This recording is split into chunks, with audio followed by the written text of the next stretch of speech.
Hello and welcome to my brand new podcast, Heavenly Minded. I'm Chloe Wilson, I'm from UCB2. And as Christians, we can often use the phrase, being in the world, but not of it. And yet, what does that actually mean? So I thought that over the next few weeks, we could have a little discussion, if you like, and find out what different people think it means to be heavenly minded. We'll be exploring lots of different topics, asking various different questions, and I'm really excited because today we're going to be joined by Gemma Hunt. Now, she has been in kids' TV for quite a long time. I remember watching some of her programmes when I was growing up, so I'm going to have to play it really, really cool. Try not to do the typical me and embarrass myself in some way, shape or form. So we'll see how this goes, and we'll be finding out how she stays in the world and not of it when her face is essentially on the silver screen.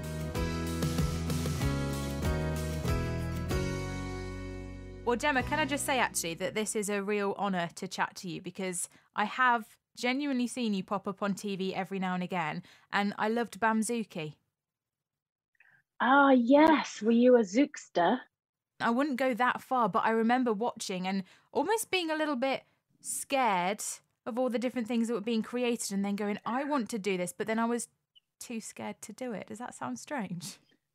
No, not at all. It was a really unusual concept because it was a bit like Robot Wars, but doing it all virtually. And so to get kids creating their own Zooks on their old school computers, because even back then, they weren't the best computers that we were using, were they? This was probably, gosh, back in 2008, maybe. I think maybe we did that show. So that's quite a while ago, really, in terms of the way that computing has come on. But yeah, kids would really enjoy making these Zooks and then putting them into challenges against each other online. It was really fun. I do have a little bit of a confession to make about that, actually. It took me quite a while to realise that it was all virtual and they didn't actually make them. And genuinely, I used to sit there and go, wow, look at all of these different creatures that they've made and they're all real. And then a few years later I went, oh no, they're not. So that's my little confession of the day. But you've been in TV for 18 years now. You celebrated that really recently and you've been working in kids' TV for such a long time. Like, how have you seen it change in a way compared to 18 years ago, compared to now as a mum and watching TV with your kids? Have you seen it change? I think it's just, I'm looking at it now from a very different perspective as a parent, and I truly see the value in good quality children's programming and how it can teach children so much.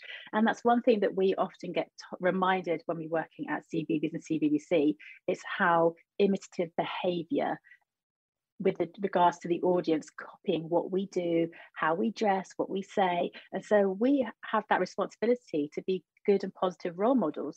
And I've always felt that. And I've always wanted to be like that because I grew up with a younger sister who's 9 years younger than me. And she often looked up to me for things. So when I got into telly, I thought I want to be a positive role model for people. And now, even more so, I want for my daughter to watch positive role models and good cartoons and good programming on TV. So the TV that you do, I mean, obviously it's, I guess you describe it as secular, but does your faith ever come into it at all? It has to, because that's who I am. It's just what I'm made up of. I am Jesus to the core. So what I say, how I am, how I act, how I choose to dress, things I do and don't say, that's just because of my faith. And so it's inevitable that people will see something in me, and I truly believe that the Holy Spirit lives and is alive within me. So when I'm going off and doing things, it's taking that with me. And so hopefully that's then spreading out to the people that I'm able to speak to and entertain. Do you find it difficult, though, to be a Christian in in what is quite a very secular TV scene? I don't think it's easy to be a Christian anywhere, is it? No, to true. be honest. Amen. Yep. Yeah, I don't think that it's particularly easy. And we're told in the Bible that it's not going to be easy and that we're going to come up against conflicts and people that are against who we are and what we believe. So it's probably just magnified because of the nature of the job that I do, because I'm on screen or on stage. But I've just been very upfront about who I am and what I believe from the very get-go, to the point where when I had my very first audition for CBBC back in 2003, I had to speak for 1 minute to camera about something. And I chose to talk about the Christian summer camp that I used to go on when I was a teenager, and where I actually came to faith. So I thought, well, I can talk about that for a minute. That also then shows them that I'm a Christian, that it's active and it's a big part of my life. So I've just from the beginning, I've been very honest about it. And there have been times when my faith has been challenged and where I haven't been faithful to God. He's always remained faithful. I've been the prodigal daughter on numerous occasions, wandered off and come back again. But my faith is my backbone, it's my crutch. And sometimes people say that's a bad thing. But for me, I need that to depend on, need that faith to rely on, because I cannot do it on my own. Mm-hmm. Yeah.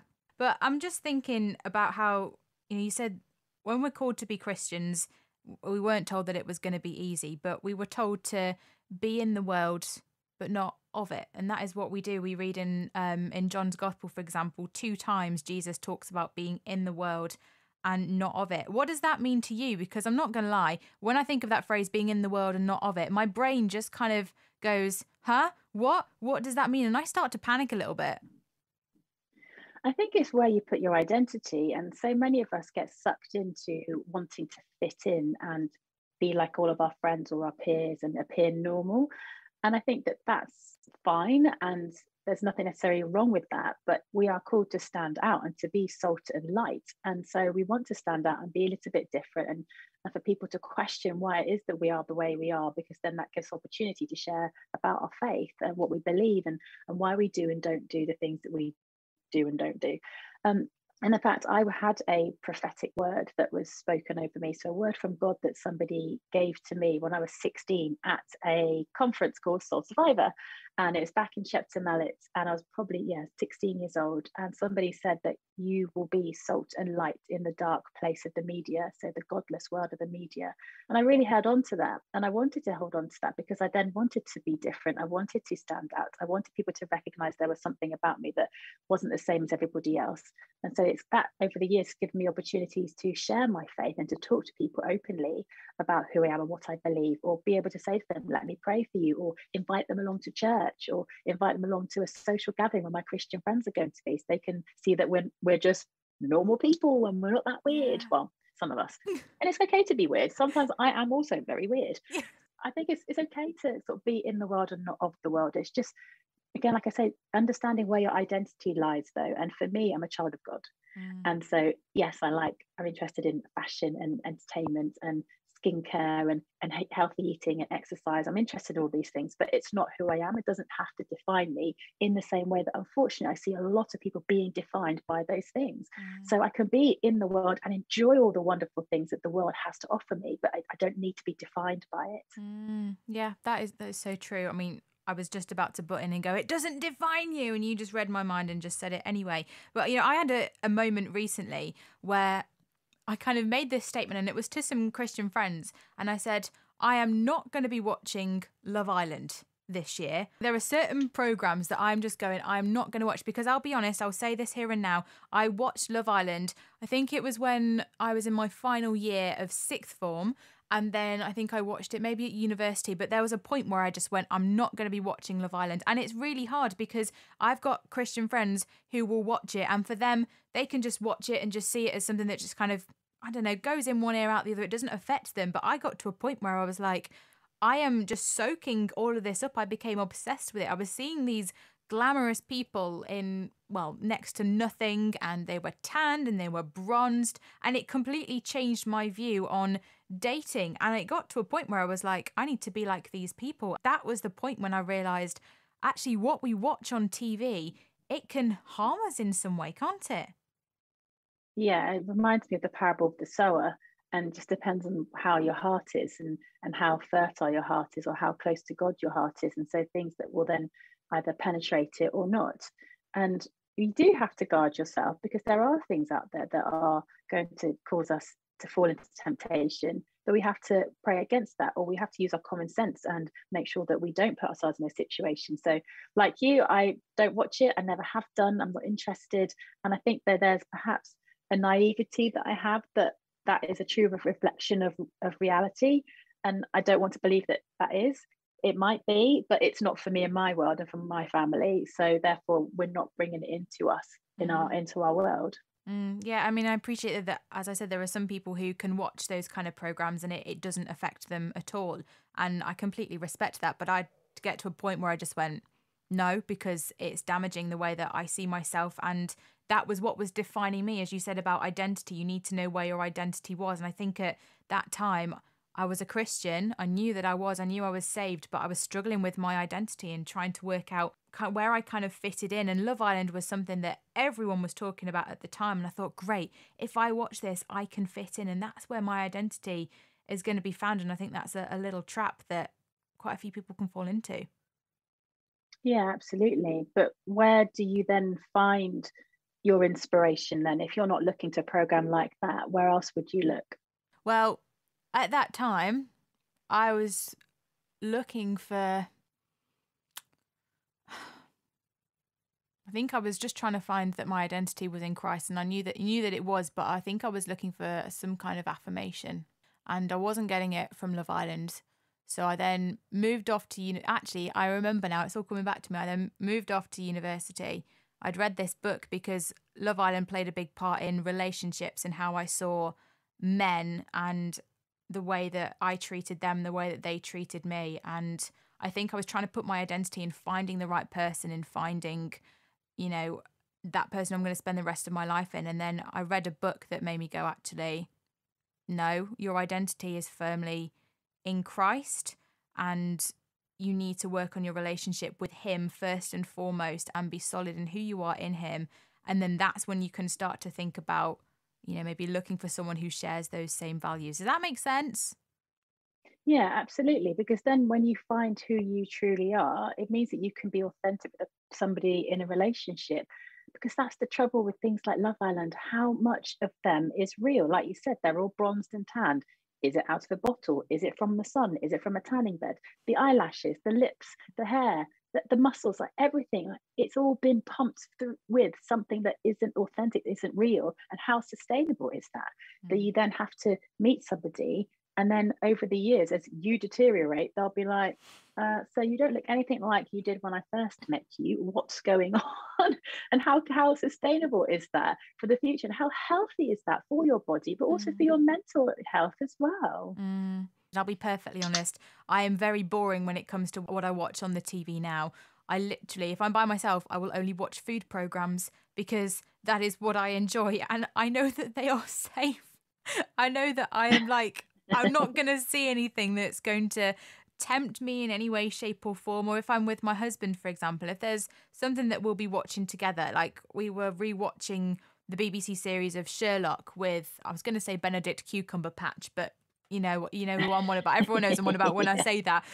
But there is a particular episode that I knew was coming up, and I knew that there were going to be scenes in there that I didn't want my husband to see because I knew it wasn't going to help him. So we have this almost accountability thing that we do. If there's a scene that comes up, we will then clamp our hands over each other's eyes until that scene is gone, because I may be able to watch something and it doesn't affect me, but for him to watch it, it would. So if I know that, I've had to learn that I've got to whack my hand over his face. And sometimes he's going, Chloe, I can't breathe. But I'm going, no, you can't watch this. It's not going to help you. And I think that accountability, even within watching TV, is really important. Yeah, and I think that could be a topic of conversation now, isn't it, when you're hanging out with friends, or what you're watching on Netflix, and then you just start comparing, and it can go on for ages, and everybody's got very strong opinions about what you should be then watching. But it's funny, the things that people do suggest to me is, oh, you'd love this, Gem, you should watch that. And I sort of look at it and think, no, I don't think that I would love that. It's not really my cup of tea. Or like you say, I don't think I'll find it particularly helpful. So much like you, there might be the occasional series that we'll dip into and that we'll watch. We did get hooked on Line of Duty when it was Oh, all yeah. kicking off at the end of Yep. the last series. We'd watched all of those. But in terms of other big names, I can't even tell you what they are that everybody's watching because I haven't been watching them. Much like you, I do like a good old food program. We are quite big foodies in our house. But we also like the home renovation program. So we Yes. have been re-watching old Grand Designs from years and years Stop ago. it. And We it's have so two. funny watching all the fashions that change in home renovation, which is why we're watching it, because we're currently having work done on our home, and we're thinking, do we want to choose things that are really trendy right now because they will look very dated in 5 years' time? Is it important to look dated in 5 years' time, or is it important just to be livable and to look neutral and classical? And yeah, we're going for the latter currently, which sometimes means it's a bit boring. But we're playing it safe. I can't believe that. That is literally what we did during lockdown. We discovered Grand Designs, and I think we started watching all the episodes backwards. Like, I think we started on the most current one and we watched them all backwards because we didn't realise that it wasn't all in chronological order. It was going backwards. So we started on the most recent and worked our way through and saw exactly it all kind the of same. go from like bad to worse kind of thing, which was quite entertaining. And I mean, even watching that sometimes was a bit of a challenge because I had to stop myself from being so judgmental, because there were some people who I was looking at and going, I can't believe you're spending all this money. I would never do that. And I can't believe they're doing this. And I can't believe I'm doing that. And I'd have to stop myself and go, Chloe, stop being so judgmental. Yeah, and it's hard because we do watch these programs to get inspiration. You're right, and to compare. And I remember speaking to Lily Joe once, and she said how the comparison is a thief of joy, and how often when we compare ourselves to other people, we then don't feel so great about ourselves, and then we get into this terrible spiral of self-pity and self-loathing and not feeling worthy, and that's all lies. So we do have to watch even these programs with a bit of a sort of sensible hat on, thinking, okay, what's the reality here? Do we have this massive budget to create this huge monstrosity on our house? No, we don't. So let's not be envious. Let's just celebrate the fact that this family chose that. Their tastes are very different to ours, and that's okay because we're all different. If we're all the same, now that really would be boring. We don't all want vanilla ice cream all the time. We want to mix it up a bit. Although I do like a bit of vanilla ice cream every now and again, just going to put that out there, because then you can put lots of different toppings and sauces on, but that's a completely different conversation for another time. What do you think about like films and stuff then? Because obviously we talked about TV programs, but like for us, I've not like a do's and don'ts and like a rule book when it comes to TV, but I made the decision to say, I'm not going to watch any 18 films. So I've got the little age rating, the 12s and the 15s and the 18s. I said, I'm not going to watch any 18 films because I know that either there's going to be a lot of inappropriate scenes or such a lot of foul language that I don't want to listen to, or violence that I'm not going to be okay with. Now, I can't remember what like Line of Duty was. Was that like a 15? I can't remember what the ratings are with that. And yeah, I don't know. I can't remember. But occasionally we might watch a 15, but I just went, I don't want to watch 18 films, so I kind of stick more now to the Disney films. You've got to just be aware of what you can and can't manage, I think. And if you are watching something and it plays on your mind the next day, or you have dreams about it, that's when I tend to think that's quite an indicator that perhaps what I'm watching isn't great for me. It's hard though, because a lot of the time now we do just seem to want to wind down of an evening and watch something before bed. So therefore, this is all in your mind as you're going to bed. Long gone are the times, even in my lifetime, where we would do our quiet times of an evening and sit and read our Bibles or read a good book by a Christian writer or something. And I'm not saying that people don't still do that, because I know that they do, and I try to occasionally myself. But it just seems that we rely on screens now to have a lot of our wind down time. So our minds are so stimulated of an evening. And if you do find that that is playing on your mind, then perhaps it's just a case of just checking in with yourself and thinking, do I need to be watching this in the evenings? If I do want to watch it, could I watch it early evening and then switch off the screens at 9 o'clock and then just potter around or read a book or do a bit of gentle exercise or go for a walk if it's still nice, just so that you're not filling your head with stuff that isn't then infiltrating your spirit and not being good for you. We will watch something like just before we go to bed, and then we normally go upstairs, I get ready, I go to bed, and it's normally a good half an hour before my husband comes into bed and I can switch off the light, and I have about half an hour where I could sit there and I could go, yeah, I'm just gonna read a bit of a book or read a devotional and just quiet down, and I will not just sit there glued to my phone. I think I've got like all of the little apps for all the catch-ups, so like iPlayer or Channel 4 ITV player, that kind of thing, and I'll sit there and I'll just watch something, whereas actually, I mean, that's challenged me to go, actually, should you be doing that? Is that really helpful? And it's interesting you mentioned about dreams and what you're thinking about the next day, because I had that experience with a certain series on Netflix that I was watching, and several times I had quite like graphic dreams where I was in that TV program, and I woke up the next day, and I don't think I told my husband about it because I just felt this thing of guilt. And I'll be honest, I didn't stop watching it because I'd become so hooked. But it just goes to show that TV is quite a powerful thing, and it can be, I don't know, I was going to say, I guess the devil can use it to get into your thoughts that way. But I guess in a way he can do it in any way, can't he? Yeah, I remember someone saying to me, don't let the devil steal your mornings by keeping you busy at night. And so making you tired and staying up late. And then in the morning, it's just feeling, oh, I can't get out of bed, I'm too tired, or I don't feel motivated today. Just don't let the devil steal tomorrow by sort of wasting this evening or wasting tonight. And we do just tend to use it as a bit of a way to comfort ourselves and pacify the end of the day. But again, is that healthy? What would Jesus do? If Jesus was here right now, what would he do to wind down of an evening? He'd probably chat with friends, probably meditate on scripture, he'd probably pray.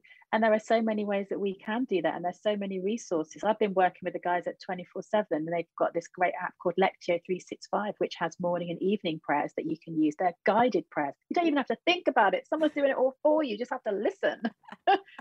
That's not hard. And also they're not watching a screen, because they talk about the light and the blue light in the screen, how that's very stimulating, takes our bodies a long time to then wind down and cleanse that from our systems, so that we get good sleep. And if we're not getting good sleep, then we're tired again tomorrow, and it's just the same cycle. Why do we do it to ourselves? I don't know. I genuinely don't know, because like as we're recording this conversation now, I am doing a show that I don't normally do. I'm normally on later in the day, which I quite like because I can get up a little bit later. I'm rubbish first thing in the morning, so it means I can potentially go to bed a little bit later on at night. And to be honest, I don't. 11 o'clock is like my maximum, and even then, to be fair, that is quite late compared to some people I know. But I can get away with that. But then doing an earlier show means I've got to get up earlier. And I'll be honest, I'm not going to bed any earlier than what I normally do. And I've started this new study, for example, in Ephesians, and I find it so hard because my mind and my brain is just not awake. And I kind of got to the end of the first week and went, I need to start going to bed earlier. And I guess, you know, what you watch the night before can play into that. And, you know, our Netflix has got that little button at the end where it says next episode, and it barely gives you any time to change it. And I'm so guilty I know. Of it. Quick, we need to go off it. Oh, no, it's gone already. Oh, we're into the next episode. Well, we might as well just start and get to a point where everything kind of calms down. And then there's never a point where everything calms down. And before you know it, you've watched like 5 episodes and it's 11 o'clock at night. But you know, there's a way of changing that in your settings where you can stop the autoplay. You can actually physically do that so that at the end of each episode it stops and you have to get up and change it to play it. Wow. I tell you what, I have learned an awful lot from this conversation today. I feel inspired, and I'm going to make sure I go to bed a lot earlier tonight, get a good lot of sleep, and I'm going to be a lot more careful about how many episodes of certain programs I watch. I've loved chatting to you about this, Gemma. This has been so much fun. Pleasure. The same for me. It's good, and I feel like there's an accountability now, so I'll make sure that I'm also not doing those things. There you go. I will check in on you every now and again. Just drop you an email and go, Gemma, what are you watching at the moment? And you can't avoid it now. Done.